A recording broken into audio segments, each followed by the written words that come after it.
Hi, my name is Wicke Bains, and I am a recipient of the Sprenger Family Scholarship. In all honesty, a good majority of my life, his story is a complete blur, but from what fragments I've gathered and what events I can recall, there's a good reason why I don't remember most of it.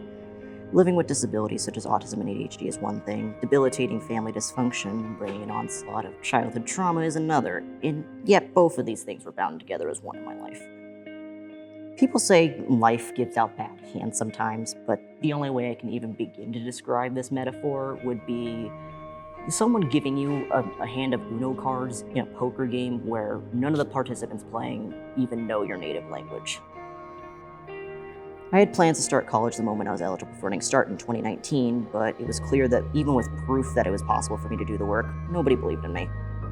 My school counselor at the time had denied me the opportunity on the grounds that my disabilities would cause me to fail, and my mother was in the room with me agreeing with everything the school counselor said.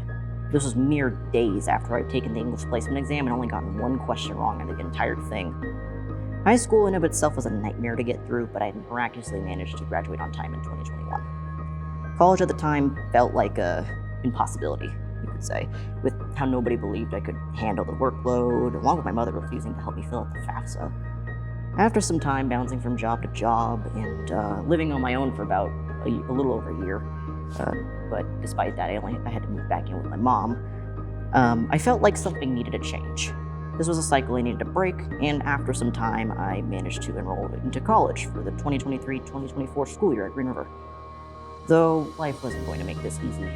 Within 24 hours before the Welcome Day event last year, I became homeless. I was lucky enough to find a place to sleep quickly, but I knew it was just the beginning. Today, I'm no longer in the streets and fortunately was able to get a permanent roof over my head before spring quarter of last year. Despite everything I had gone through, to be here even, to tell my story, to be given the scholarship by compassionate people like the Sprenger family, people who genuinely believe in me, it's nothing short of a miracle in my eyes. The support team I've gathered here during my time at Green River has also been a huge help throughout this.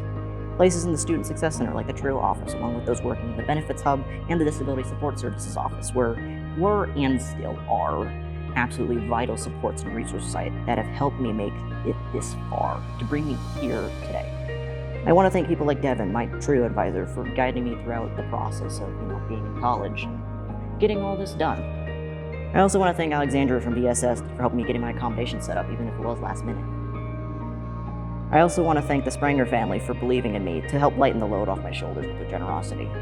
And lastly, I want to thank everyone here who's seeing me and hearing me right now. It's not very often I get to tell my story.